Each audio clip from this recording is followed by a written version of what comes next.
طیبہ کی حاضری۔ حضرت ابن عمر رضی اللہ تعالیٰ عنہما نے کہا کہ رسول کریم صلی اللہ تعالیٰ علیہ وسلم نے فرمایا کہ جو شخص میری قبر کی زیارت کے لیے آیا اس کے لیے میری شفاعت واجب ہے۔ حضرت ابن عمر رضی اللہ تعالیٰ عنہما نے کہا کہ نبی کریم صلی اللہ تعالیٰ علیہ وسلم نے فرمایا کہ جس نے میری قبر کی زیارت کی اس کے لیے میری شفاعت واجب ہے۔ اور دوسری روایت میں حضرت ابن عمر رضی اللہ تعالیٰ عنہما نے کہا کہ رسول کریم صلی اللہ تعالیٰ علیہ وسلم نے فرمایا جو میری زیارت کے لیے آیا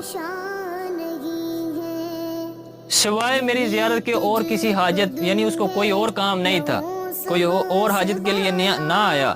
تو مجھ پر حق ہے کہ کل قیامت والے دن میں اس کی شفاعت کروں، اس کا شفیع بنوں۔ نیچے دعا ہے جب نبی کریم صلی اللہ تعالی علیہ وسلم کی آپ زیارت فرما رہے ہوں یعنی ان کے قبر مبارک